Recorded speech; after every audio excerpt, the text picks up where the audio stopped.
Hey everyone, James Labrie from Dream Theater, and you're listening to or watching the podcast Talking Into Infinity with JT and Brian.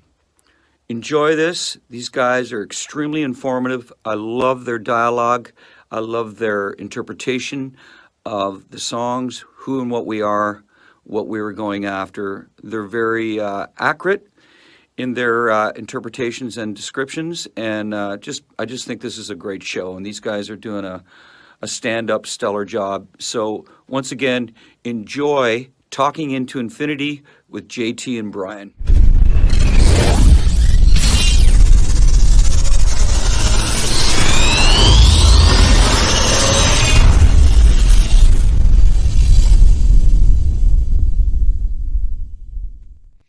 What's up, guys? Welcome to another episode of Talking Into Infinity, a Dream Theater-centric podcast. I am your host, John. We are live on Facebook, YouTube, talkingintoinfinity.com, and the cmsnetwork.com.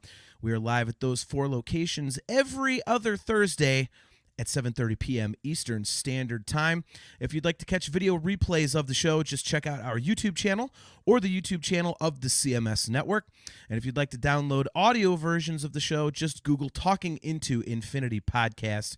And our newest feature, if you would like to call in during the show and take part live, just go to tii.cmspn.com and we can bring you on screen and you can throw in your 2 cents live for the whole world to see or hear, whichever you prefer. You don't have to turn your camera on. So, going to be a good show tonight. Brian is not here. He's actually out in St. Louis doing some family stuff with his mom. So hopefully he's having a good time out there and everything's going well. But we do have a very special guest coming in to co-host with me tonight. We let him pick the topic. He has been on the show a few times before. He's a very good friend of the show, and you guys might know him as the artistic genius, I think we can call him, who designed the last 2 stage setups for Dream Theater's tours for Distance Over Time and A View from the Top of the World. And he also did the music videos for A View from the Top of the World, as well as John Petrucci's phenomenal solo record, Terminal Velocity. You know him, you love him, our good buddy, Mr. Wayne Joyner. What is up, man? Good to see you. What's going on, dude? Thanks for having me. Anytime, man, anytime. It's awesome because, like, when Brian and I have guests on, we like to try and bring them back and be like, all right, you want to just do like an episode that's like, you know, something for fun for yourself. And so we thought about you. And then I was like, is there a record that you would deep dive? And immediately you were like, oh, dude, Cowboys From Hell. I was like, yes, Pantera. I haven't gotten to dig into a Pantera record yet. So I was really stoked when you suggested that. So. Dude, and it's a hard one to pick because they're all good. You know, it's like Cowboys or Vulgar, but, you know, Cowboys is the first one. So yeah, we might have to do it. Yeah, we might have to do a series of these with you. Just deep dive the entire catalog and just have you on to do all do all 5 of them. So, what is your history with Pantera? Because I know you're a guitar player, so obviously there's got to be a dime-bag connection. But, like, how did you first discover the band, and like, how did you become a fan of Pantera? So I guess I would say I was a freshman in high school, like 4 years ago. So like, nice. Back in the 90s. Cemetery Gates is the song that got me into metal. You know, a friend of mine had the cassette tape for Cowboys, and I mean, I heard some Anthrax and Megadeth and stuff before that, but I mean, being a freshman in high school, I'm like, you know, what is this shit? You know? Yeah. But and I heard Cemetery Gates, and I'm like, dude, this is legit. This is real stuff. So that was my gateway metal song.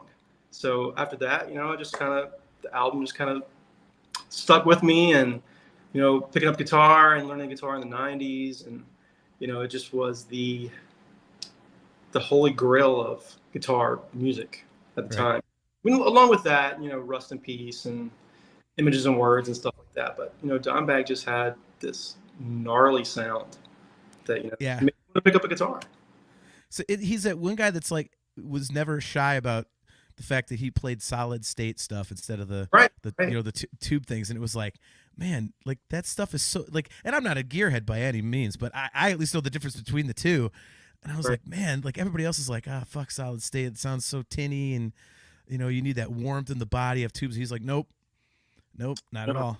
It sounded good too, man. You know, I think the solid state thing for him really helped with a lot of the squeals and He's, I mean, you just have this like cold ice pick sound when you do that on solid state. So I think that was kind of a secret weapon for him a little bit. Yeah. So did you get to see the band live at that time, or? No, I've never seen Pantera live. It was a little bit before my time. You know, I did have an opportunity to see Damage Plan, I guess, when they first were doing their thing, and they were only playing for 10, 15, 20 people. And, you know, I had an opportunity to go see those guys. That was, you know, maybe like 20 years ago. And this was in November of, I think, 2004.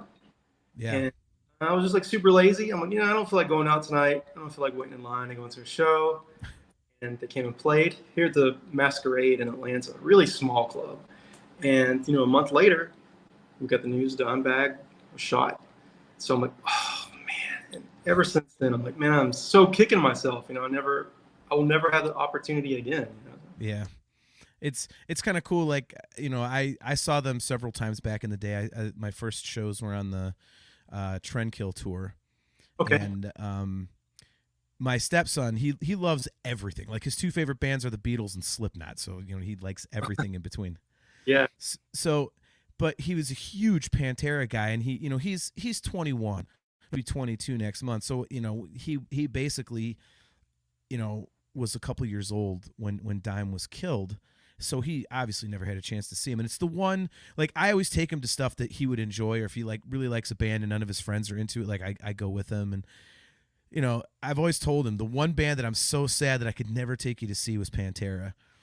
Right. So it's, you know, it's not obviously not going to be the same with Charlie and Zach, but at least, you know, to hear Phil and Rex and just the power of those songs in a live environment is just staggering, man. Like, they're just so huge. Yeah. I mean, you still got Phil singing, so that still does it for me. You know, Yeah. Phil is probably one of the top 3 greatest metal singers of all time. Mm-hmm. So, I mean, as much as Dimebag was, you know, like the driving force behind the band, really Phil's voice made it for me. You know, some of those, like during on Cowboys From Hell, where he's like going up into another octave, and yeah. Dude, that's badass. Yeah, his vocals on that record are so I think they're unappreciated because everyone's so used to what he turned into. Right. And also people, I think it is kind of like one of those things where it's because it's stuck between their like glam era and what he became. I think people still kind of associate it more with the glam stuff, and, you know, oh, he's trying to do the Rob Halford or whatever, and they kind of discredit it without kind of stopping to think, like, he put down some kick-ass vocals on this Cowboys From Hell record, man. That's the only record that he does that on too. Like the screams, like the end of Cemetery Gates. Like, yep. Dude, that's what really like kind of makes the record for me too, is Phil's voice. You know, he's on all of them, but Cowboys especially, he's showing out. So yeah, I totally agree, man. Yeah, yeah. For me, I wasn't into Pantera at first because it was a lot heavier than what I was listening to, but it was 92 when Vulgar had come out, and I was kind of jamming with a guy. He was a guitar player, I was playing drums, and he didn't have a car, and I did, so he's like, hey, I got to go to the mall, I got to buy this new record that came out. So go to the mall, and he buys Vulgar. He's like, I'm like, who is this? And I looked at the cover, I was like, wow, this dude's getting punched in the face. All right, I know what kind of music this is. And he's like, oh, you got to hear this crap. Turn it up. So we, you know, my shitty little Ford Escort, man, popped the cassette in and turned it up. And I was like, what in the, you know, right. And at that point, I wasn't used to like the screamer stuff, really. I mean, I was a Slayer fan, but I was like, and it didn't really grab me until a few years later. I was like, okay, this is cool. This is cool.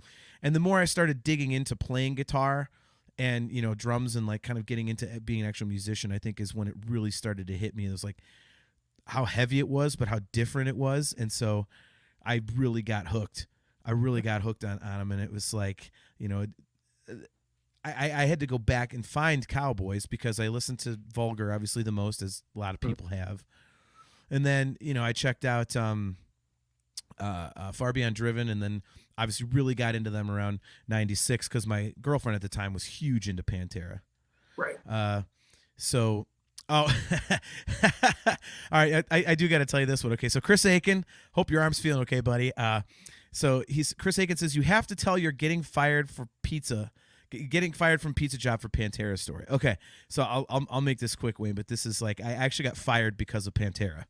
Oh. So I was delivering pizza as a side job, and it was for the year that 101 Proof came out. I think it was the release they were doing, or was it Reinventing the Steel? Aiken, tell me if it was Reinventing the Steel, that thing at the Exchange, or if it was 101 Proof. But in either case, so my buddy Aiken, he was doing a radio program here in Cleveland called The Metal Show, and it was Sunday nights, and it was like, the highest rated program we had.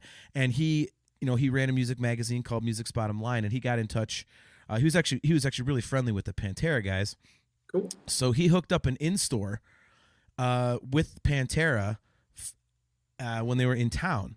And so there's actually going to be footage of this if the Pantera Home Video Part 4 comes out. Like he's had to sign releases and shit like that to actually have footage of this thing, because there's like, they were expecting a couple hundred people. There had to be like 2,000. I mean, it was damn near a riot because the band was late.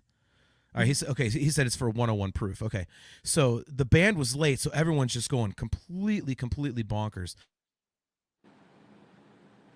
And everyone's getting drunk and smoking weed, and they got a PA out there, and Chris is trying to calm people down but still keep it rocking. Well, he hits me up. I was delivering pizza one city over that night, and he was like, "Hey man, are you working?" I was like, "Yeah, what's up?" He's like, "Dude, I got Pantera here. They just rolled in. They're really late and they're hungry. Can you bring them pizza?" And I was like, "Fuck yeah, I can bring Pantera pizza." So like, I went, I made up like, I don't know, like 3 cheese and 3 peppers. So I remember it was 6 pizzas.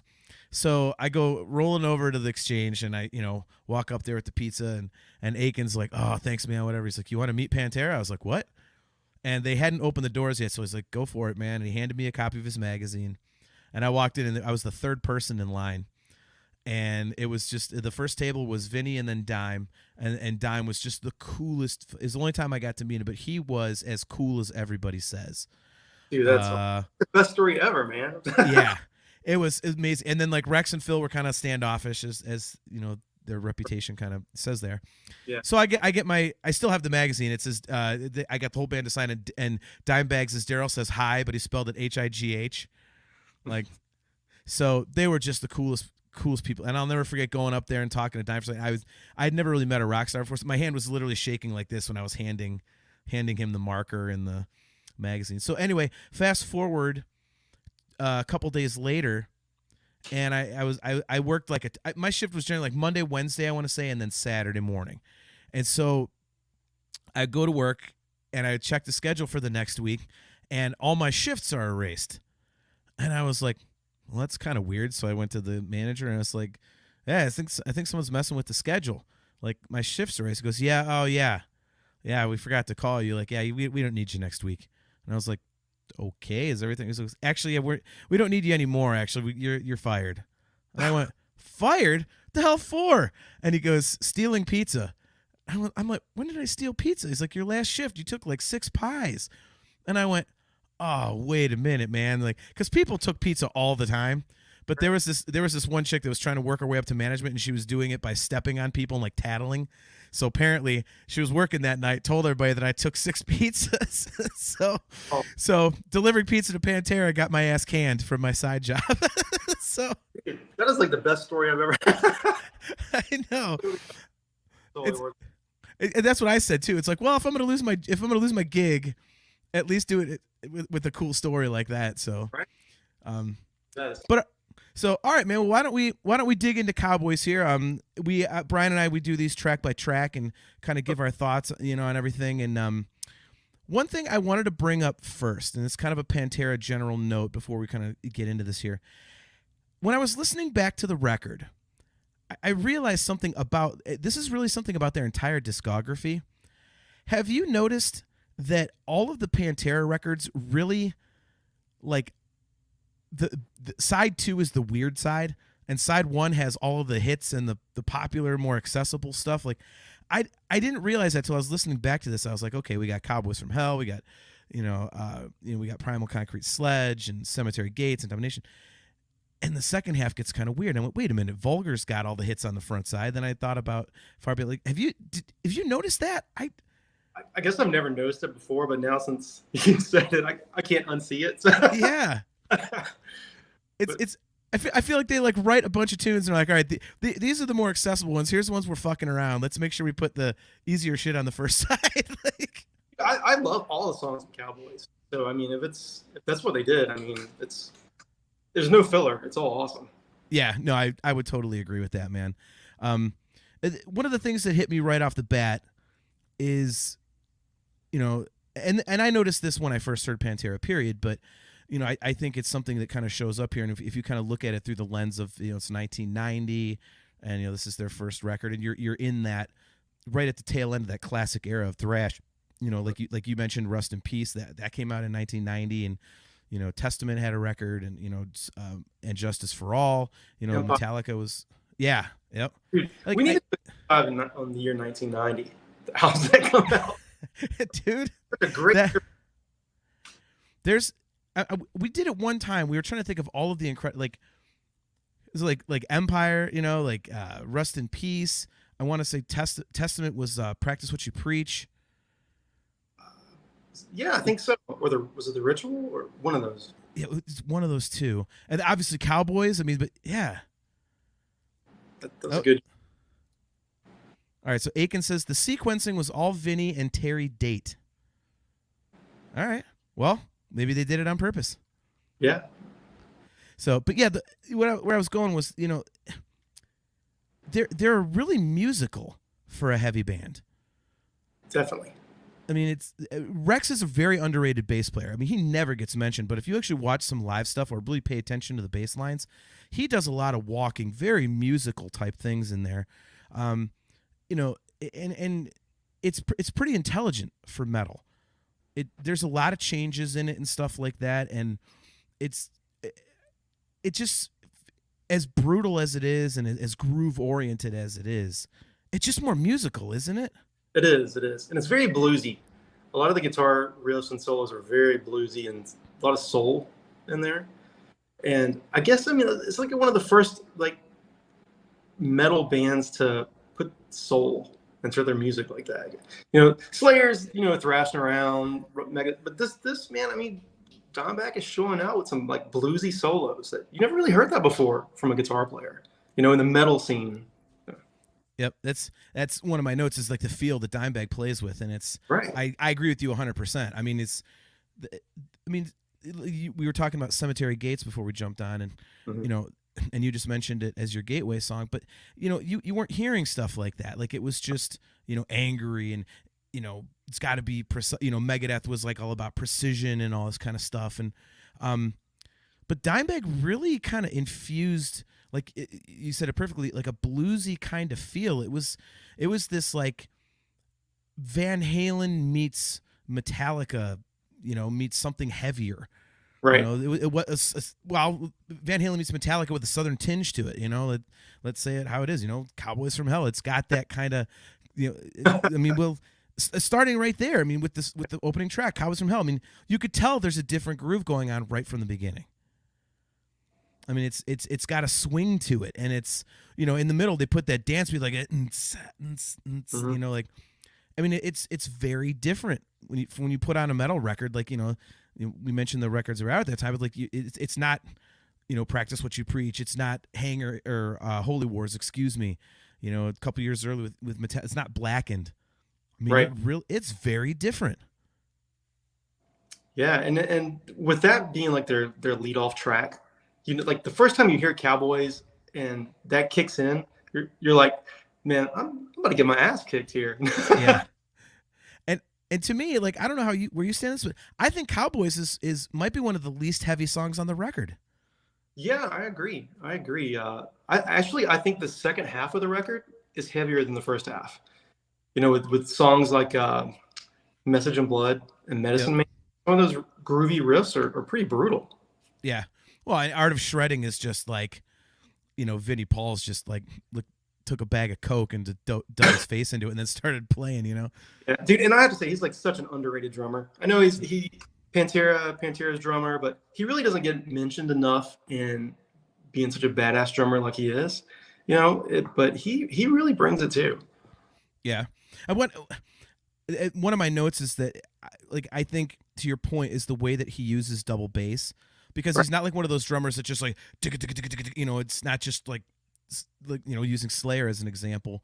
I mean, he kind of like holds back, and he only uses it when it's necessary, and he uses it in a really tasteful way. It's almost like those guitar players where they kind of like, you'll see them like using like these, their main three fingers, but the pinky's the secret weapon when they really need to get like a reach and all. It's kind of like that in a way.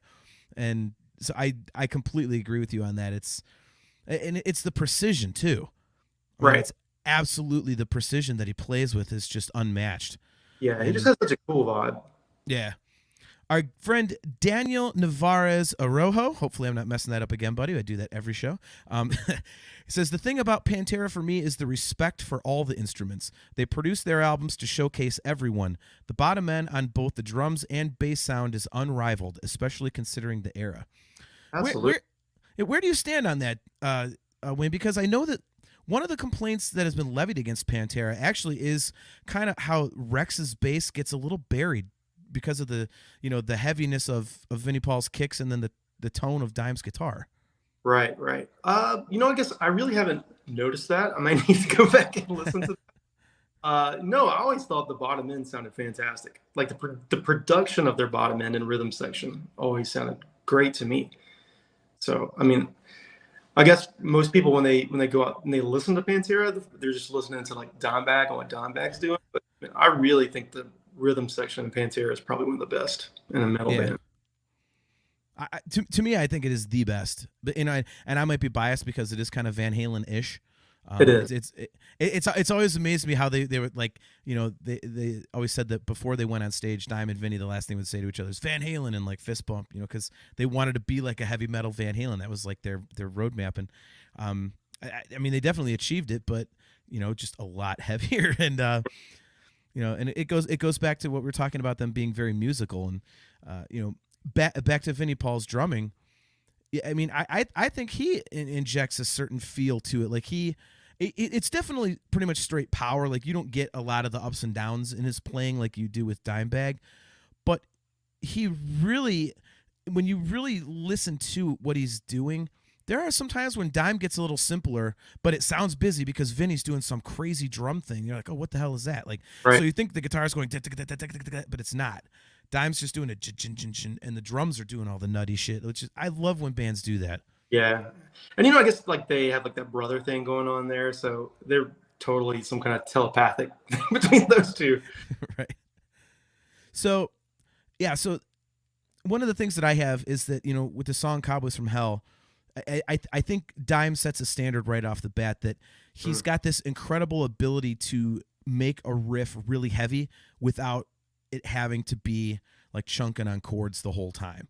I mean, especially for a single guitar, it's just it's a single note type of run, whatever, and it's fat, dude. And that was like his calling card. So I love how he does that stuff, man. Where do you stand on that?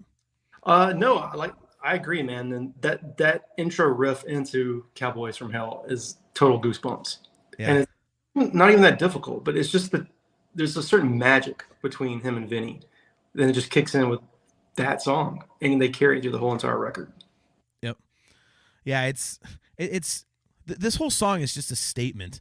I mean, even down to the lyrics, like we're the Cowboys from Hell, and it's like, yeah, it's kind of they're announcing their intent right off the rip, and it seems obvious to say that, but when you kind of picture where their career went and everything that they were doing, they really. It really was. Yeah. So we've got somebody jumping in here. This is Chris. Aiken, I'm assuming this is you, huh? That's me, yeah. What's up? What's up, man? Wayne, this is my good friend Chris Aiken. He runs the network, so he makes the rules around here, kind of. I don't make any rules. What's up, Wayne? How are you?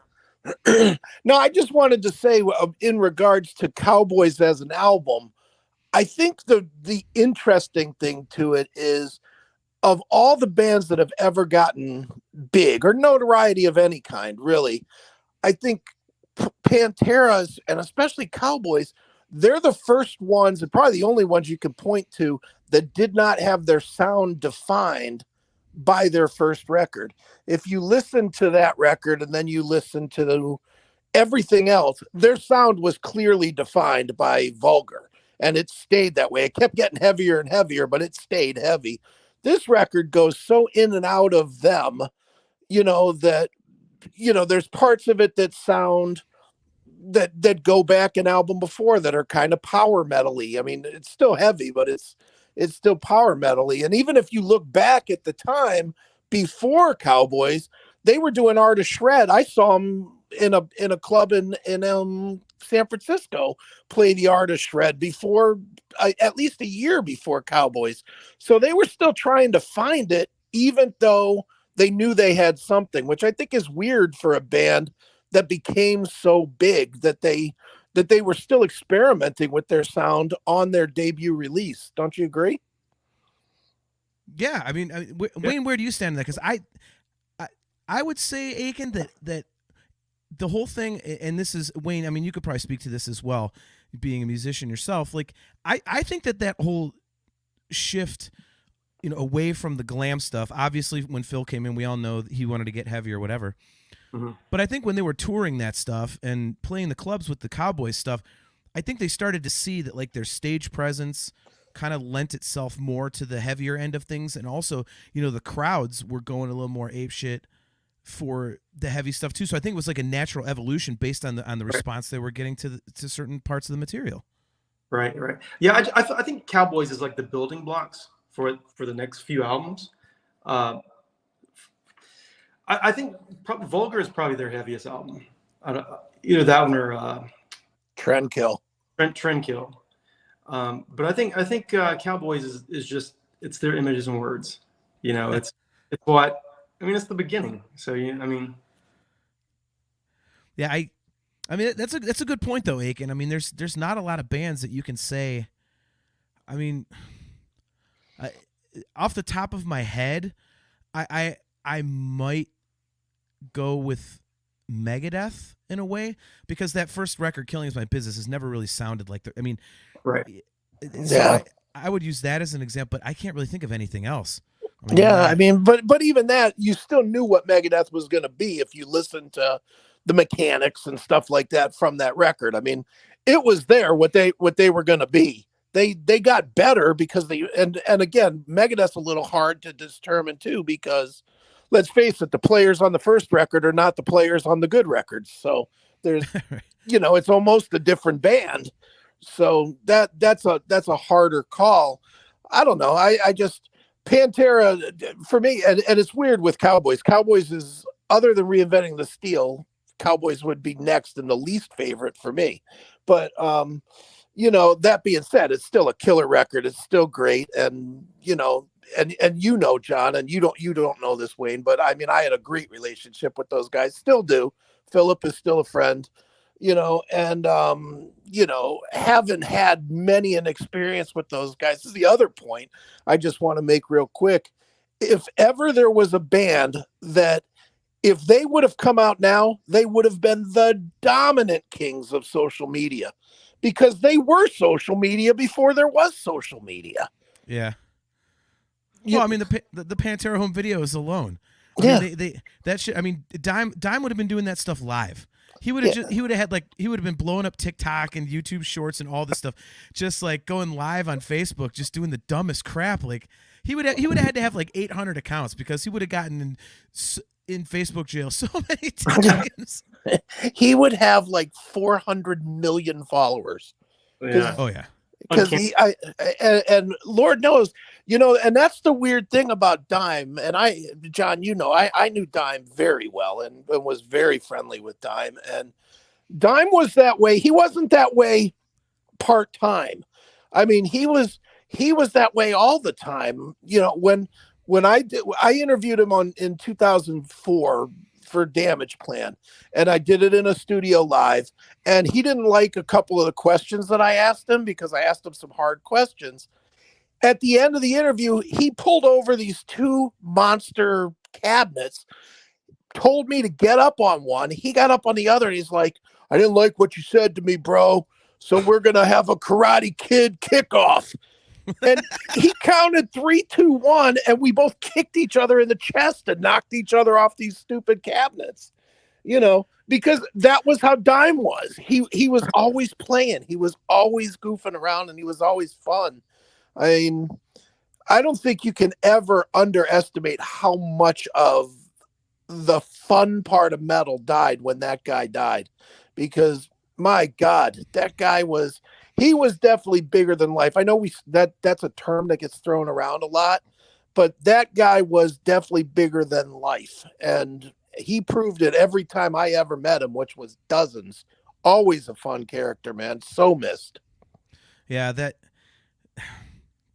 just sucks to this day. It's like really, like I always say about Eddie Van Halen, like couldn't Ted Nugent have gone instead? Like same thing with Dime. Like come on, give us Dime back or Eddie and like take Ted. Get that jerk off out of like. But I mean, and Wayne, Chris's point, I think that speaks to what you were saying about Dime's style with like the blues and stuff. I think his solos have an element of fun to them. They're not super persistent. There's a lot of bends and a lot of dives and a lot of motion in there, and I think it's very emotive, and I think you can hear how much he loves playing the guitar and how much fun he had doing the stuff. Yeah, dude, that's the key word. Their music is fun. It's fun to listen to. It's fun to play. It's fun just to, have on in the background. It's just fun music, and you can tell the guys that are doing it like to have fun. Yeah. So it's just. Agree. Well, I'm going to jump out and let you guys do your show. I just wanted to interject for a minute, so I'm out. Awesome. Thanks, man. Appreciate it, bro. All right, boys. See it. Later. So there goes Chris. Appreciate his input. Yeah. I try not to blow it up too much, but yeah, he actually was really, really close with them, and he suffered he suffered a really, really bad burn accident in I want to say 94. December 94, and he had like third-degree burns over 69% of his body. He worked in a steel mill, and one of the vats blew up on him is what happened. So and Pantera was kind of like the band that got him to survive, literally, and he talks about that. He wrote a book about it called Call Me Chris, and he talks about the Pantera story. He had tickets to go to a show, and he wasn't supposed to because it was way too early in his recovery, but he's like, no, fuck you, I'm going. And he had him up on a corkboard in his hospital room, and he went to that damn Pantera show, and that's kind of how he met Phil, and he started a relationship there. Yeah. So, yeah. But so our good buddy Discuss Metal Joe, who apparently doesn't read the bottom of the screen, he says Cowboys set a new heavy metal standard that Vulgar would take to the next level for this band. Cowboys is not my favorite, but we needed it to take this band to the next level. Right. I would agree with that, and I think they start down that path with the next song on the record, Wayne, which of course is Primal Concrete Sledge. Right. And short one. That's like what, 2 minutes? 2 minutes. Yeah, dude, that song. I mean, why don't you talk about this one a little bit? Like, I'll let you start this one off because, I think this is when you really get that. Well, not, kind of. It really is when they announce themselves as okay, like because Cowboys From Hell, like I said, not the heaviest song on this record, but right. Primal Concrete Sledge comes in. You're like, okay, this is a fucking metal band. Yeah, that one's cool. That one's cool. It's a little short for me, but I would say the next song, Psycho Holiday. Yeah. 3. Okay, that's the one. Can I talk about that one? All right. Well, let me. I will give my notes on Primal Concrete Sledge real quick because I did want a couple quick things. I think this is like what announces them is they're not just going to be a classic metal band. This is something different. Yeah. And Vinnie Paul is an absolute monster on the drums, and that part in the middle, with the triplets is obviously just a legendary drum part, as we all know now. And it showed a diversity in the songwriting because it's such a different style from the first song from Cowboys. And it showed all these different layers, and and then it breaks down into like a lot of variance and change to the music, which I thought was really cool. So this one also kind of has a special place in my heart because it's my older brother's favorite Pantera song. So every time Primal Concrete Sledge, I'm thinking of my older brother who was a huge Deadhead and Led Zeppelin guy, but for some reason Pantera grabbed him and he loves Primal Concrete Sledge. So, but all right, so moving on to track 3, Psycho Holiday. You're up, man. So, Dude, that's my favorite riff on the whole album. when that song kicks in, the that's the song that I put on when I'm like pissed off at work, and I'm having a bad day. I'm like, man, I'm gonna go on a psycho holiday here. Nice. Well, but that riff, it's like sounds like a machine gun. I think that's the purpose, but it's such a badass groove, and just the whole chorus and melody of that whole song is just fantastic. That's probably my favorite riff on the album is that intro riff where they're kicking in with that, and the drums are like everything. Just the whole production of that song is the writing, the vocals is fantastic. Yeah, one of the things that stood out to me immediately was, again, we talked about, his use of double bass. And I think this is a perfect example of it, because this has, like, if you were to slow down Hot for Teacher, this has that, because Hot for Teacher is not just it's a and this one's kind of like that too, like it's got that feel to it, that swing, Yeah, it almost sounds like an accident, but I guess that's is that a mistake, or is he doing that on purpose? Right. Yeah. This is this is a perfect example of when they coined the term groove metal, and right. These guys doing something different. I think this is really where you see that for the first time. Like, they hint at it in Cowboys, that's kind of like we said, a different, but this one is really, this is where you get that southern kind of feel to it, and it's a defining kind of portion of their sound that they would kind of lean back on many times throughout the rest of their their discography. And I mean, dude, can we just talk about Dimebag's solo on this one? Right. Yeah.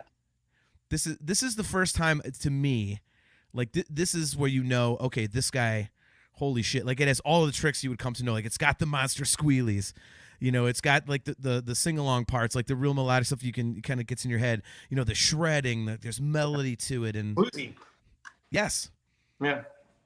Yeah, this is just like, it's kind of like, a precursor of things to come, or whatever that, right. Whatever that old saying is, like foreshadowing or something. But yeah, I'm with you. This is a phenomenal riff, and and especially when it,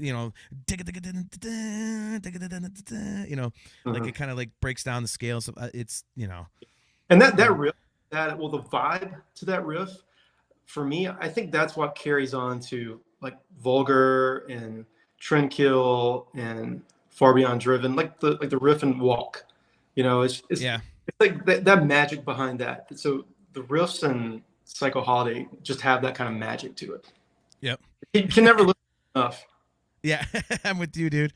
It's such a unique thing, and it continues that trend. I was mentioning that Primal Concrete Sledge is totally different from Cowboys, and Psycho Holiday is another flavor in and of itself. So you've got the first 3 songs on the record are all doing something different, and right. they stand out completely from each other. Joseph Friend, Discuss Metal Joe, he says, you could say Cowboys took Pantera to a new level. I see what you did there, man. I see what you did. So you love the Psycho Holiday riff. Yeah. The track 4 for me is one of my all-time favorite Pantera. It's one of my all-time favorite metal riffs, and that would be Heresy. Yeah, dude, this is like the first time they just do like a straight-ahead metal tune, because the other stuff was kind of. This is, I mean, I swear they should have just called this song Palm Mute, because the whole thing is diamond, the whole damn thing, and it again, Vinny with the double bass, like, and it's just. God, it's like one of those ones. It's a straight headbanging kick-ass rocker. Yeah. And again, it's a different vibe from the first 3 songs. So now you've got a 4th flavor on the record, and it's like again, maybe they did. As Aiken said that Vinny and Terry Date handled the sequencing, so maybe they did that on purpose. But if they didn't, it was a Bob Ross style happy little accident, because I mean, you're really getting everything that Pantera has to offer within the scope of like 4 songs, and continuing on with Cemetery Gates in a minute. But right. This one for me is just the whole thing just goes. It's like you just headbang the whole time. Like you would put on Psycho Holiday, I would probably listen to Heresy. Right. Yeah. So yeah, I mean, so what are your thoughts on this tune in particular? So the funny thing about that song is when I first got the cassette tape for Cowboys. So I'm looking at my mom's 1994 Honda Accord, right? Just got my driver's license and Heresy. I'm rocking out to Heresy, and I leave the tape in the cassette tape. Oh no. Like, my parents live out in the country. They listen to country music, So this is in the tape deck, and it's like I think it's right before, like Phil's dropping some F-bombs. I leave the tape in her car, and like the next day I get in there, and my mom's holding her hand, and she's like, "Whose is this?" You borrow it, it's not mine. She's like, well, there's cussing in this song, and I was like, all right, Mom, it's Heresy. It's just song reminds me of, but that's awesome. That's another song like just it kicks off just kicking ass, Yeah. Well, it's like it's got like the harmonics like right. Like whoa, and like I said, the drum. And then at the end of the choruses where it's like again the use of the double bass like then he puts in the full double bass and then you said Phil's vocals like Heresy does that big huge scream and that song he's kind of like doing the Rob Halford thing a little bit. Yeah. Not quite shattered level yet, but like right. it's definitely up there, man. This has always been one of my favorite Pantera tunes, and I think they played it a lot in the early days, and they never went back to it, which kind of bummed me out.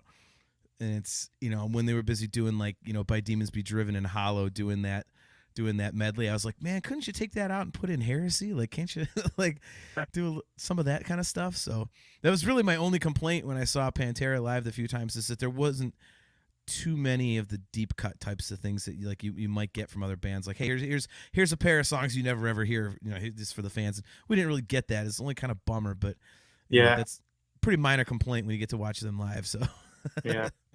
So all right, so all right. Shinville General, 94 is a long time ago. Makes me feel old. I graduated high school in 94, Shinville, so I feel you. So yeah, I'm definitely with you there, man. So if you guys want to jump in, as my good buddy Chris Aiken did, don't forget the ticker at the bottom of the screen. Just go to tii.cmspn.com, and you can join us on screen if you got a camera, or just do audio like Chris did and have your camera off. So feel free to jump into the discussion here. I will let you take this one to start off with, Wayne, because as you said, this is your gateway Pantera song. So we are on track 5. That being the incredible Cemetery Gates. Yeah, man, it is the song that got me into heavy metal. I mean, it was my gateway metal song, and to this day, I think it's hard to say that it's the greatest heavy metal song ever written, but I would definitely put top 5, and it just has all the elements that make it a masterpiece. I mean, you got Phil doing the upper register stuff. My favorite Dimebag solo. I mean, it just has like that raw emotion, and just it's impossible not to sing along to it. Yep. It's impossible not to get goosebumps. But yeah, man, that was my gateway metal song all the way back in '94. I mean, I guess I was a few years late with it, '94. But no, man, I first heard it on the cassette tape, and it just ever since then it's been history with me getting into guitar and metal music and working in the metal industry and videos, and I guess it kind of all started there. That would definitely define gateway. Yeah, it was my gateway, man. This is, I think, kind of when it really kind of hit me too, is when I discovered this. It was like, and again, I think it was the diversity. Mm-hmm. And we were talking about how the first 4 songs are, and this one adds to their palette. Right. And I guess it's kind of the ballad for the album, but I guess it's not a ballad, but it kind of is. I have that in my notes. This is mellower in quotes, like with a question mark, like it's. But I mean, when you listen to the beginning, just all of the guitars, like the clean parts, and then the solo over it. It's so beautiful, and it's something that Dime was so incredible at, that he could shred like the best of them. But what set him apart is that ability to write with melody, right? That ability to just make it sound, inject feeling into something where you wouldn't expect there'd be any way to put feeling into it. Mhm. And, you know, I love songs like this when Pantera does them because it really lets him showcase that side of his playing. Right. And it's just, I mean, like you said, I mean, the solo is definitely like a top 5 dime solo, if not the dime solo. So I'm completely with you there. I mean, the whole song just has so much feel to it. Right. And unfortunately, I think, you know, it's the one thing that Phil lost after this record was that, because Phil just basically got into angry, pissed off, rip people's heads off for the rest of their career type of. Yeah, exactly. Like, and it just never really, you know, came. I mean, you had Hollow, which, you know, about his friend dying and stuff like that, but you don't really get like what you got on Cemetery Gates from him again. Right. And I mean, oh my God. High again. I think that maybe definitely Cowboys is the only time he's trying to do that. But man, he's hitting those notes. Yeah. Well, that call and response thing is just so cool. Right. Like I try and do that stuff in the car, and obviously it's like I have to be like 150% fresh to get anywhere near it. But it's like, man, Right. And you picture that guy just doing that. Obviously couldn't do it for very long once they got on the tour because of Roach's voice. But God damn it! Like, could you imagine hearing that shit live? No, man, and just even with like Dimes playing on that song, it's like he's like a vocalist. Yeah. You know, his guitar, he's making his guitar sing on that track. Yep. It's that, like, you know, I mentioned in the solo for Psycho Holiday, like he's got those parts to his solos where it's like a sing along part. Like you could sing parts of the solos, and not many. You can't say that about many players, man. You just can't. So our buddy Robert Reams, good to see you, man. He says, amazing song. Would love to hear Symphony X do a cover of this. Russell Allen would definitely do the vocals justice. See, where do you stand on people covering Pantera? I think they're one of those bands that's pretty much impossible to cover. Yeah, I mean, if you're going to cover Pantera, you got to do the Solid State. You can't bring it in there. I don't know, man. I mean, Russell Allen can cover anybody. Yeah. But yeah, I mean, I don't know. I think Symphony X could do it. They have to drop the keyboards for that track, though. But I think Romeo could hit those notes. But I mean, Dimebag's. So yeah, I mean that's and I mean, hell, we're all debating it now with the current tour. Right. You know, that Zakk Wylde's the only guy that can really do Dimebag justice, because anybody else, it's kind of like there's just not that feel there. There's something, that indescribable, something different about Dimes playing that you can't just get up there and hit the notes. Right. So whenever I see bands like covering Pantera, I'm like, well, that's cool, but it just they're one of those bands. It's like impossible to kind of nail properly. Right. So, And this Van Halen too. I mean, when you get an iconic guitar player that has created his own sound, like an Eddie Van Halen or Dimebag, I mean, it's really hard to cover that. I mean, you can play a note, but just that magical feel is just not going to be there. Yeah, there's a Sammy Hagar era tribute Van Halen band here in Cleveland that started up about a year ago, and I've seen them a couple times because I'm a huge Van Halen guy. And the guy who does their Eddie, I mean, is spot on, but it's not the same. Whereas if you go see like a Metallica tribute or, you know, something like that, it's, you know, okay, you can nail those Kirk Hammett solos and whatnot and the rhythms because it's, you know, it's straight up metal playing.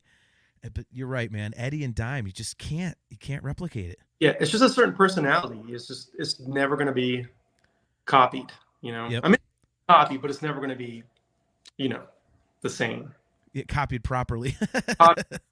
You know. Yep. Right. All right. Well, moving on. Fart stinks like a motherfucker. So obviously, we're talking about Domination, and I mean, what can you say about this one? It just fucking kicks ass. Yeah, and it's actually my least favorite song on the record. It's fast paced. You know, it's pretty good. It's a pretty good track. Wow. Yeah. No kidding. Not bad, but it's probably the low point of the record for me. No shit. Yeah. Wow, I've never heard anybody say that about this song. Everybody I know is like, dude, this song rules. Oh man, I guess just like coming off Cemetery Gates and going into Domination is just kind of a for me, you know. But it's not a bad song. It's just doesn't have the same groove bluesy vibe as the ones prior to it.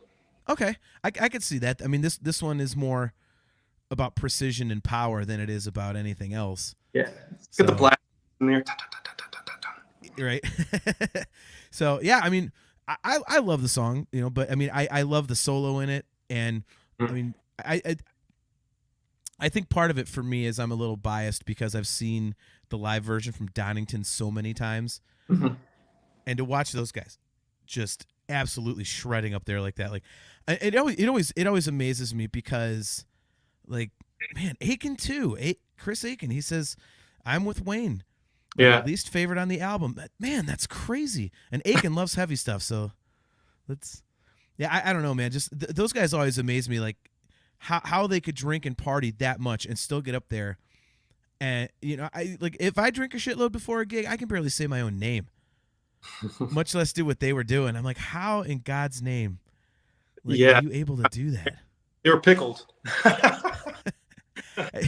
I mean, the stories everybody tells about being backstage, like, and they're like, you have to drink a shitload. Come on, drink. Like, it was not an option. Like, God damn, how can you play guitar with all that in you? Right. Yeah, a buddy of mine, Rich Ward, when they were doing Stuck Mojo, you know, was telling me stories. And he was Stuck Mojo when they toured with Pantera back in the 90s, how much those guys would drink. But what they would do a lot of times is they would swap it out with tea, I guess. And so Bones, who was the front man for Stuck Mojo at that time, man, they used to get that guy so drunk before he went on stage. I mean, they were pouring Jack Daniels, and he was like so wasted on stage.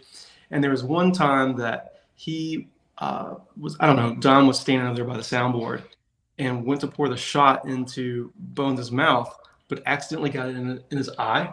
Oh. So like holding his eye the rest of the show.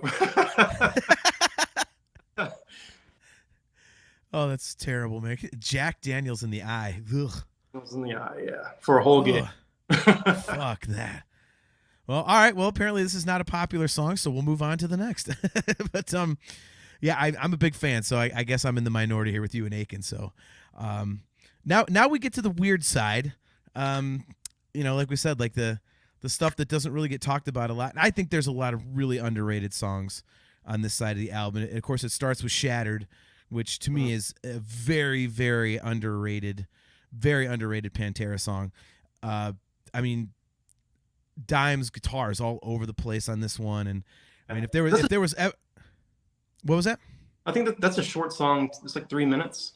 Yeah, it's one of the shorter ones. But it also, dude, it goes by so quickly because it's so frenetic. I mean, it's just a pure speed metal song, and this is definitely like one that, you know, I mean, if Phil Anselmo was able to do this live properly maybe twice, I'd be shocked because it's just way in the high register, just screaming the whole time. And it's an awesome, awesome vocal, but God, what a bitch. Yeah. And that song actually gives me some like Ride the Lightning, Master of Puppet vibes to it. You could tell that Metallica was definitely influencing those guys around that time. Yeah, completely agree, man. Completely agree. Like I said, I mean, it's, you know, I'm with. I think I kind of feel about this one the way that you do about Domination, about how it doesn't have kind of the ups and downs of some of the other stuff. Like this one is just like, okay, pedal to the metal. Let's just here we go. So I mean, where does this stand for you on the record? One of your favorite, least, you know, less favorite, like, you know, in the middle. I think this is their mosh pit song with Domination. Yeah, I guess they would play to, you know, get the crowd going. I like it. It's not my favorite, but it's not my least favorite on the record. Okay. All right. Robert Reams says, I was about to say that. Metallica vibes. Yeah, total Metallica. Dude, Metallica with a shitload of coke in them. Jack Daniels. Yeah, exactly. Jack Daniels in the eye. I can't get that out of my head. Yeah, you can't. I just can't imagine how bad that would fucking burn to have Jack Daniels poured in your eye. Man, I've had stuff go up my nose, and that was bad enough. Yeah. Oh God. All right. So moving on, we are at Clash with Reality, and for me, dude, this is the first time that we kind of hear the future of Dimebag's riffing. You know, because I think this song you could put it on Vulgar, and I think it would fit in pretty nicely on side 2 of that album. Right. You know, this is that single. Yeah. It's got that, you know, kind of Regular People kind of vibe to it, and Right. yeah, this is kind of like, you know, back to that foreshadowing thing that I screwed up earlier. You know, foreshadowing what, you know, kind of where they would go. And this is really where you hear that groove metal thing that they pioneered. Like that's where this really starts coming out to me. Yeah, I agree, man. That riff, along with the Psycho Holiday riff, those are the one. That's the foreshadowing. That's what I think they build upon for the next one, and then Far Beyond Driven. It's just that walk type riff. Dun, dun, dun, the little pause in there. You have to headbang to it. You can't. Yeah.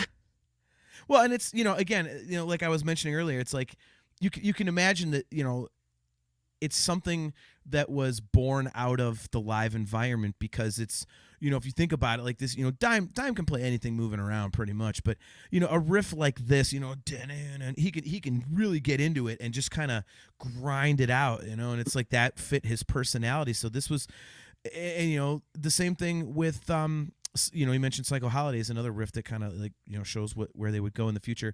And that's another one because, you know, his right hand articulation was so damn precise that he can, you know, he just sit there and dig into that riff too while he's jumping around and still make it sound good. So I think you bring up a great point that these two riffs are definitely like, okay, what is Pantera going to become, at least, you know, riff wise, guitar wise?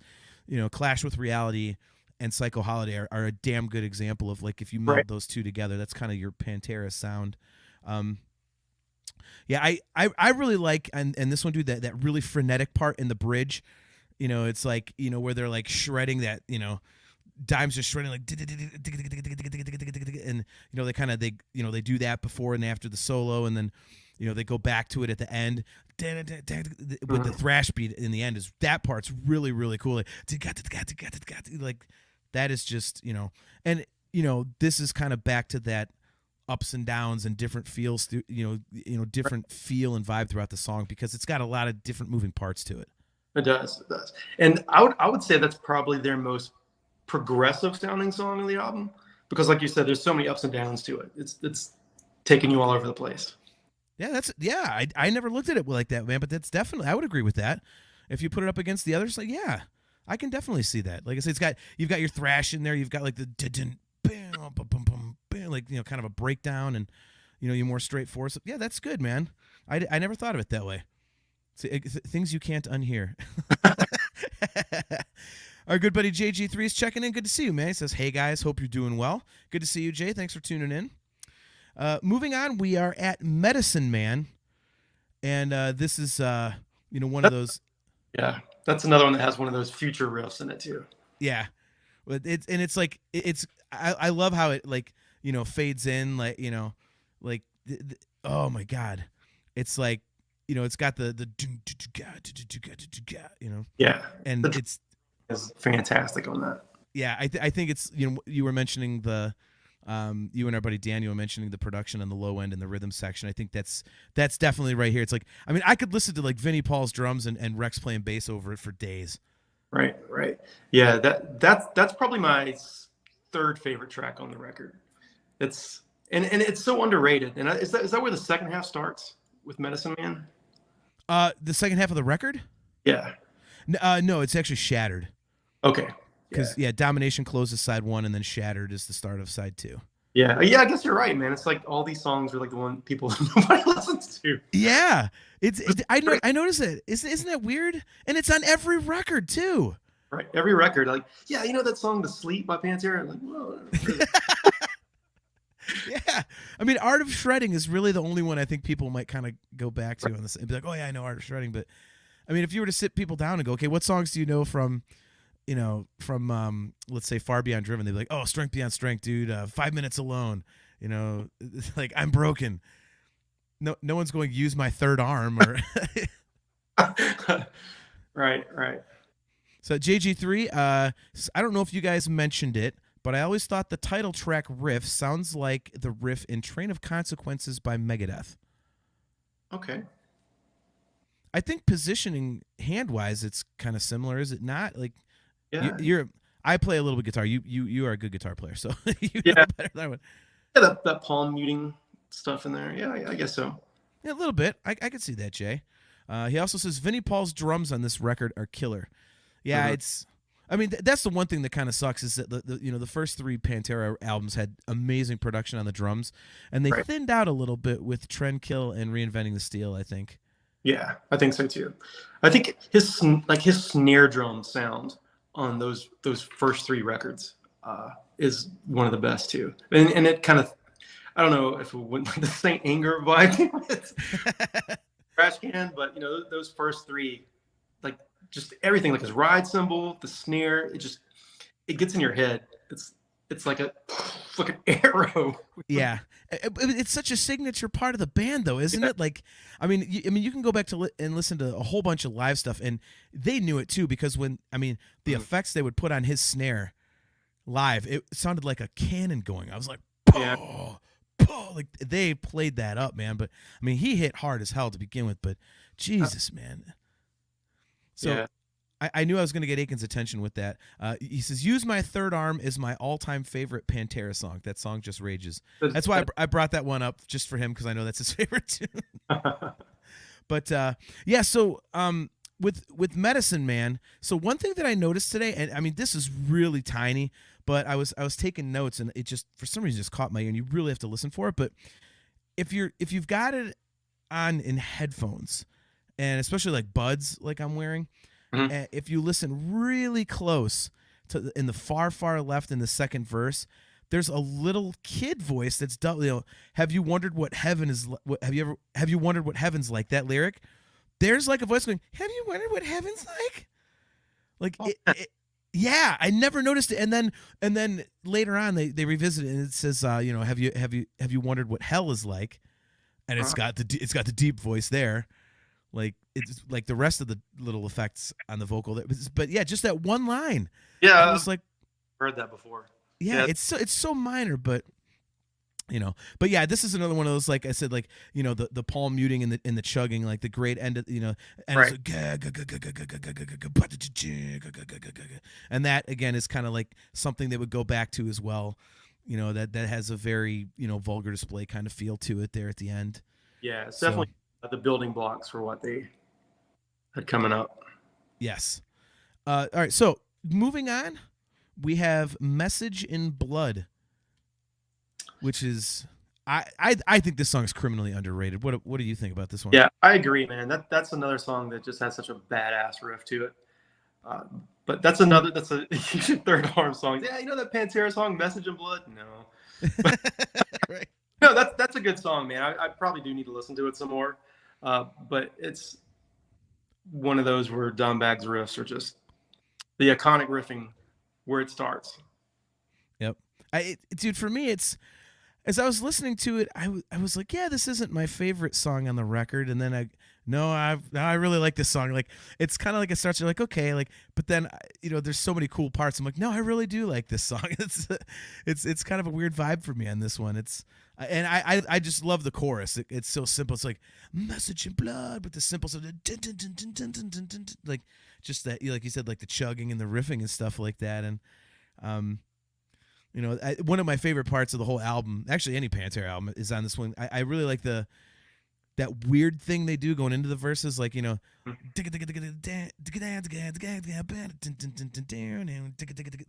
it's that weird, funky, like part that just came out of nowhere. Yes, like Texas groove.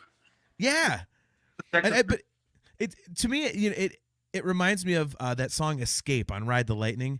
Because I mean that's nobody really likes that song, but like I love the drum part where it's like so it's just a straight drum beat and it ends like I've always loved that. It's like you're not expecting it. It's such a cool little fill, and I think that goofy thing that they do here going into the verses has that too. So, and also to your point about it being Dimebag playing like bluesy, I think like that this song has the solo where that's on display the most. It's got that weird, and it's like a creepy blues, isn't it? Creepy blues. Yeah, it is, man. It's definitely metal blues. Yeah. But, no. I mean, I guess, and I'm glad that he keeps that kind of bluesy solo style through the rest. He never kind of loses that. But definitely with this track, that's a good solo too that he does with that. Yeah.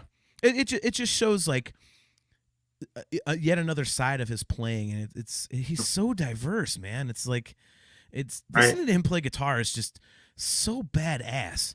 I mean, he's one of those guys I always wanted to be Eddie Van Halen, and I play all the instruments. I play drums, bass, guitar, I sing, but I always wanted to be a lead guitar. I want to be Eddie Van Halen, and of course, the one instrument that I suck at the most is lead guitar. So I tend to go down guitar rabbit holes on YouTube like religiously, especially when I get together and start getting drunk with my guitar players in the band I play in, because they're huge like guitar nuts, and we're all monstrous Eddie Van Halen fans. And my YouTube search is like dominated by Eddie Van Halen and Dimebag, because there's just always something great to find with this guy. Right, man. He's so ahead of his time. I'll say it again. It fucking sucks this guy had to die. Yeah. I just it's you know, we'll move on here to the last couple songs in a second, but that one, man, it still affects me every year. Right, you know, right. December 8th. It's like I remember getting that phone. Like I got a phone call at some crazy hour of the morning from one of my buddies, and I woke up for work a few hours later, and I didn't answer because I'm like, okay, this morons, you know, freaking morons drunk or whatever. And I checked the voicemail, and he was sober. He was like, dude, I just saw Newswire said that Dimebag got killed in Columbus. And I was like, what the fuck? And so I immediately, you know, Googled, it wasn't Google at that time, but I looked up, you know, music sites and stuff, and it was all over there. I was like, holy son of a bitch. Like, oh my God. And it was just, and dude, like, it sounds stupid because I didn't know the guy, but I cried. Yeah, me too, man. And it's hard to believe that now I'm older than he was when he was murdered. And I was like, man, dude, this guy accomplished so much. And yeah. like, I do it. No, that I don't know, man. Some of the stuff you've told me you're doing, that's you're accomplishing quite a bit there, bro. So, I just man, it's over. Yeah, yeah. I think with Dime, like, I mean, among all the stories of him being crazy, like, there were always stories of him being like the nicest guy you'd ever meet. And when I met him, I mean, he was the coolest fucking dude ever. Like, and you got that energy from him that he actually did give a shit about you as a fan. He loved what he was doing. Like, he was born to do that sort of thing. And it was, you know, like, I had the briefest interaction with him. It was like him and Vinny at the table. And, you know, I said, hey man, you know, I'm such a huge fan. Like, my band is like, we're, you know, influenced by you guys. It's, you know, and oh, thanks a lot, man. And Vinny like gave me a 5, and I turned to Dime, and I was like, yeah, my guitar players like worship you, dude. And like, and I suck at guitar, but god damn it, like, I fucking love your playing, dude. Like, the riffs are just sick, dude. Like, we're huge fans. And he stood up and went over the table and just grabbed me. He's like, thanks a lot, brother. That means a lot. Give me this huge fucking hug and, like, you know, high-fiving and slapping. Like, I was like, god damn, this is like the nicest dude ever. Like, everything everybody says is true. Dude, that's what makes him so cool. You know, just a larger than life type character. You know, Yeah. he lives up to his stereotype, to his hype. You know. Yep. It's cool when, you know, because you meet other guys like, you know, Dave Mustaine's known to be a piece of shit, and you know, like the guys in I love Anthrax, but the guys in Anthrax are kind of cocks, and you know, it's, you know, and a lot of those guys can be that way, but you know, so it's like when you meet somebody like Dime who's so fucking cool, or the Dream Theater guys, or you know, I got to guys. yeah, right. All right, so before we get to these last two songs here, excuse me, we do have a question in the chat for us from Chris Aiken, our buddy that was on the show. Are either of you into the Texas Pantera knockoff bands like Sons of Texas, Texas Hippie Coalition, or Pissing Razors? Not as good, obviously, but keeps the sound alive. Are you familiar with any of those bands? No, I've never heard of them. Pissing Razors is one of my all-time favorite band names. Yeah.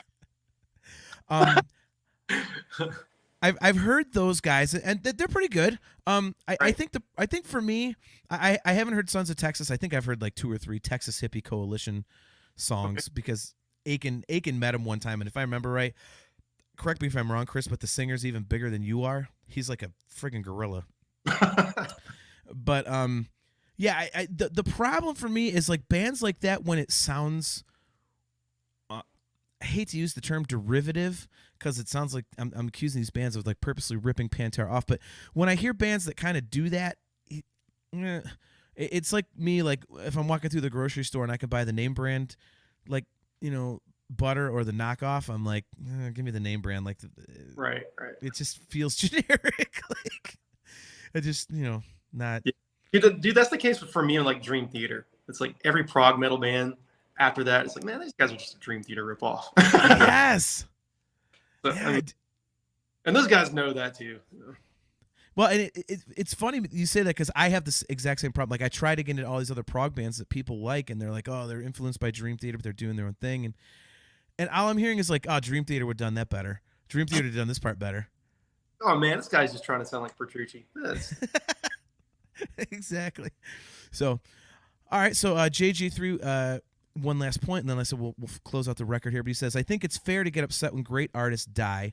You end up spending so much time listening to their music, it feels like it's someone you know because their music and art are so important. Eddie Van Halen for me is October 20th every year is absolutely a miserable day because it's just like it pisses me off that I'll never get to see Eddie Van Halen play again. But JG3 follows it up. He says, I remember me and my dad were going to go see Linkin Park in Philly a week before Chester passed away. I'd seen them before, my dad hadn't, and really wanted to see them live. He was bummed. Yeah, I mean, like you and Wayne, you and I were talking about it. It's, you mentioned that you missed seeing Dimebag because you were going to go about a month before he passed, and you decided not to. Right. And we had talked before the show started about that and how, for me, Eddie Van Halen passing, it's kind of like, well, you don't want to miss this shit anymore because you don't know when it's going to be, the last time. And it's also weird too because like in my mind, I picture these guys as being like in their late 30s, early 40s or something, and then you realize that no, they're usually in their early 60s now. Right, yeah. But yeah, man, I guess especially like with your heroes like that, you become so invested in them, and like you get them on this pedestal, and like something is so like tragic that happens like that. It's just yeah, and especially to a guy that was a legend before he was dead. It's I totally agree. And I think Jay hits it on the head. It's like you end up spending so much time listening to their music, it feels like it's someone you know. Right. And it's and it's like, Eddie Van Halen for me, just his guitar playing like literally changed my life. I've told that story on the show before, and it's it's when they're not around, like, cuz your life kind of gets, at least for me, it was like my life was kind of musically subconsciously was kind of revolved around every day waking up to, every few years and being like, is there going to be a Van Halen announcement? Are they, they're going to do a tour? Like, am I going to get to go see Van Halen again? And when all of a sudden it's not there anymore and you're like, well, shit, like when it's over, it's kind of like, it kind of reminds you of your own mortality and, the aging process and all that shit, yourself. Right. It like throws you into a midlife crisis. Exactly. All right. So we got 2 more songs left on Cowboys From Hell here. So, obviously, track 11, you mentioned it earlier, but it is The Sleep. Which, yeah, song, man. See, I would have to say that this one would probably be my least favorite because I think it has the least amount of stuff going on in it. All right, yeah, I can see that. I think with this one for me, I really dig the chorus in this track. Yeah, kind of a weird song. I don't really know what the sleep means for it, but no, I mean it's a cool song, man. It's not my favorite song on the record, but it's a good one for me though. Yeah, I do like the riff. I mean, the riff's pretty cool. Dun, dun, dun, dun, dun, dun, dun. I mean, that's pretty cool. And Dime's using some of those weird chords that he would later become really known for, to give it really a kind of a wonky kind of feel here and there. But I kind of, the way the chorus sounds like, "Will we survive the sleep?" Like it's kind of old school monster movie ish kind of way to close out the line. Yeah, but yeah, I mean, I do like in the intro, like his chord choices, like on the the clean part is really cool. something he would, go back to time and again, like where it just, instead of just your standard, here's this chord, like he would add in this one wonky note to be like, what the hell was that? Just kind of, yeah. I think the one thing that really made him stand out as a guitar player is he wasn't doing the standard power chords, like Metallica, 3 power chords, dun dun dun. Yeah, doing that shit, So I think that's one reason why he was connecting that magical riffing, is like Eddie Van Halen. There was nobody before him that was doing that. Yep. And I don't think there's anybody doing it now. No, I agree. Like you said, his chord choices were so, like, you mentioned a power chord, it's like a 2-fret thing, but he reversed it. It was he's got that one chord that he does. He reverses the positioning. Instead of it being like a 3-5, he does like a 5-3. Like, right. Just it's technical speak, but and it's so weird. Like, but it sounds. You kind of go, what the hell was that? Like, and it for a 4-piece power band, basically, it really adds something unique to it that you would not get from a band that normally a 4-piece right. metal band like that. Right. So. All right, well, now we get to the album closer, which I think is one of the best album closers I've ever heard. Right. The Art of Shredding. This is the Vinnie Paul did a shitload of cocaine song. off his ride cymbal. Exactly. Yeah, I mean, this is like, it kind of feels like to me like, Dimebag obviously shines. He's the star of Pantera, but this song has always kind of felt to me like Vinnie Paul just decided, like, all right, man, it's my turn. Back off, like Mike Mangini on the new Dream Theater record, where he's like, all right, the alien, check this out. Like, yeah. And he just, I mean, the whole time Vinny's just, and there's, video of this stuff on the Pantera home videos of them playing this song. And he's, oh my God, the guy's just such a beast. Yeah, definitely. And like you were saying, man, there's like nobody after these guys doing this. There's bands that they've influenced. And then, there's bands that I think were kind of doing their own thing and kind of doing this, like Lamb of God is a band I think that kind of had like especially their drumming is kind of like Vinnie Paul's a little bit. I mean, I'm not the biggest Lamb of God fan, but I can see that they kind of were doing this a little bit. Yeah, I saw him live once. It was on the final Slayer tour, and I could see. Yeah, I hadn't really listened to him, but I mean, the stuff I could hear the Pantera influence. Right. And what they were doing. And I think they were taking like that Pantera influence and making it their own, whether people like it or not. Yeah. Well, and thank God for that, because we were just talking about those, the Texas Pantera-ish bands. Like it's cool to take little bits of it, but don't, kind of try to sound exactly like it, like. But yeah, so I mean this is, one of the cool things about Art of Shredding to me is how the kind of like the. See, Brian is so much better at the actual music speak than I am. I'm just like, it does this thing, like, but the in the verses, like, it's almost like the main beat is on the upbeat, like, right. It's kind of, instead of on the downbeat like it normally is, it kind of flips it around, which is really cool. And yeah. And then the chorus goes right back into the straight ahead, like, I mean, it's really, really cool. So. And then that, the breakdown in the middle, that you get that super thrashy intro to that. And again, Dimebag adding to his bag of tricks. This is one of those solos he would do in later years that to me isn't really a solo. It's a lot of like cool noises, like right. the dive screams and, pulling it back up. He's making his, like, the elephant sounds. Yes. Right. Yep. Yeah. It's, and I miss a lot of those, because like when he does them, it's like you don't really notice it because there's so much interesting shit going on. You're like, oh crap, he was just doing a quote unquote guitar solo, but it blends in with the riffing so much. So, and it's such a track for an album closer. It's a song. It's not for. I mean, it's a popular song, so it's probably the most popular song in the second half of that record. But yeah, it's a good closer. It's a good song to close with. Yeah. This is like, okay, well, in case the last couple songs were a little wonky for you, we're here to remind you this is a fucking Pantera record you just listened to. Right. Back to the first 3 or 4 tracks. Yes, exactly. I always kind of lump this one in like with Heresy in a way, because it kind of just it really just goes. So I think those songs pair nicely together. Right. JG3 says Brian does the explaining and John does the beatboxing sound reproduction of the songs.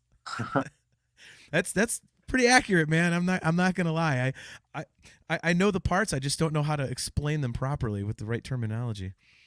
That's like me, man. I just speak in sound effects. So. Yeah, dude. It's when I was doing my original band, people would always be like, "Why do you guys always talk about the ugh?" And I'm like, because we'd say, "Okay, this riff has to go ugh ugh ugh ugh ugh ugh ugh ugh ugh ugh ugh." It was like, it's an ugh. That's what it sounds like.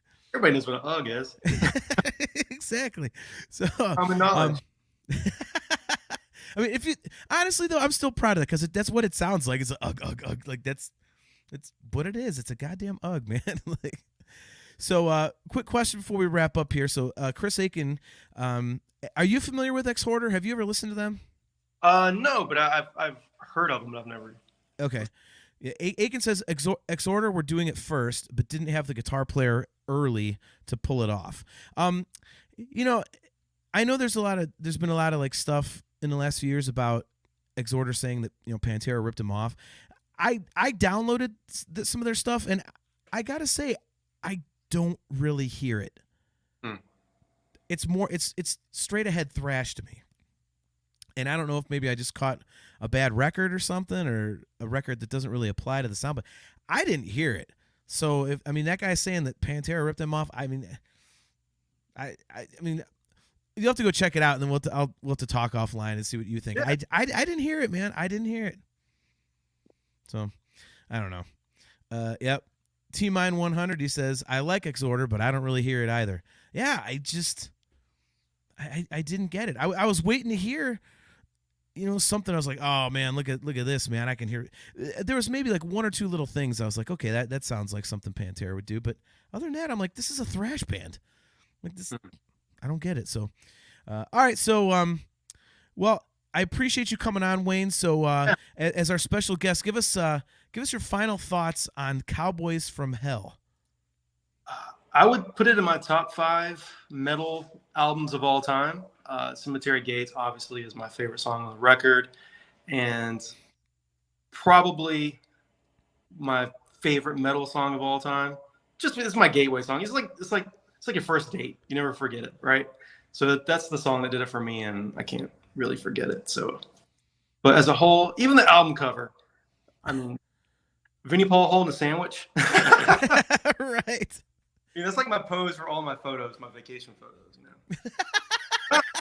It's my favorite Pantera record, and it's probably one of my favorite, if not my favorite metal record of all time. And yeah, man, it's one that never gets old. It's always constantly being spun. So awesome. Yeah, for me, final thoughts. This is one I hadn't gone back to in a bit, and it was awesome to do that because I know I loved it. I mean, I love all the Pantera stuff. I'm a huge Pantera fan.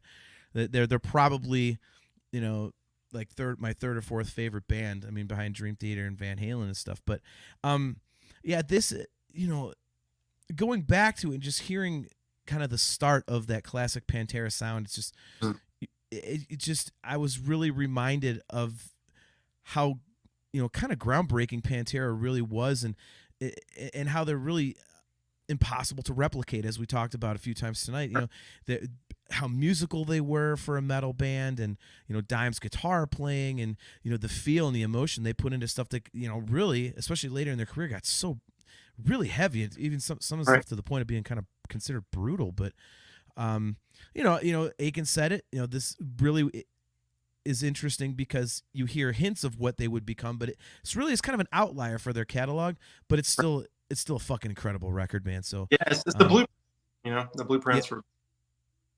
Yeah, and I'm so glad like I told you off air, I'm so glad you chose this record because I was like, fuck yeah, let's talk some Pantera. Yeah, dude, let's do. I'll do Vulgar next. That's a cool one to talk about too. Let's do it. Yeah, well, maybe we'll get Aiken on if he's actually healed up from his arm problem he's dealing with. And we'll have a Pantera roundtable. It'll be a new thing. We'll just go through the Pantera discography. That'll be cool shit, man. So, all right, well, Wayne, I appreciate you coming on, dude. Right on, man. Anything you want people to know? Anything you're working on right now that you're allowed to tell us? I know you got a couple big things in the pipeline, but I don't know what you're allowed to say. Yeah. I'm working with Arch Enemy on their reissue campaign. They're reissuing all their old records, first 10 records. So yeah, I'm doing a video from each one of those that they're going to probably, I think, release in the end of April. So yeah, I'm working with those guys on that. I'm working on the new big Arion show that's going to be in September. It's hard fucking work. Right. So yeah, I mean, I've got to get up like 4:00 in the morning and start working on that again. Oh God. Yeah. Working with Yes on their new record. Couple songs of those guys. Super nice. Super hard to work with. Really? Working with the Moleculed guys. I don't know if you're familiar with that. It's Simon Collins. His dad's Phil Collins. Mm-hmm. So yeah, it's this really super cool, like proggy Linkin Park type sound to it. It's really cool. And other than that, it's just the stuff that trickles in. Yeah, handle. So that's awesome. Yeah, I still got to talk to you about getting some stuff for the show. I feel like you're always so damn busy. I'm like, I'm not going to bother Wayne. Dude, it'd be my pleasure. That'd be awesome. Yeah. Well, one last thing from Aiken. He says, watching hours of Angela Gossow in her prime, tough work there. Dude, that's another guy that we can talk about, Jeff Loomis, that I think is like going to be the dime bag of this era. It's another guy who's completely original, shredding, got his own thing. Jeff Loomis is an amazing guitar player. He's a beast. He's such a beast. Yep. Well, cool, man. Well, again, thanks for coming on. And thanks to all you guys in the chat for tuning in. Thanks to Chris Aiken for calling in. Don't forget, you guys can be a part of the show live, too. If you go to tii.cmspn.com, we can bring you on the air just like we did with Chris Aiken. So to Daniel Navarez Arojo and Joseph Friend, Discuss Metal Joe, Shinville General, JG3, and T-Mine 100, all you guys in the chat, thanks for checking out another episode of Talking Into Infinity. We will be right back here on Facebook, YouTube, talkingintoinfinity.com, and the cmsnetwork.com. In 2 weeks, it will be Thursday, April 6th, and Brian and I will have plenty to talk about because the night before, we will be in Pittsburgh taking in Queensryche with Marty Friedman. And Marty Friedman just fucking rules. Oh, his band is so good. So, yeah, we'll be right back here in 2 weeks at those 4 locations. Wayne, hope everything is good, man. And to the rest of you guys, we will see you soon. And as always, Carpe Diem.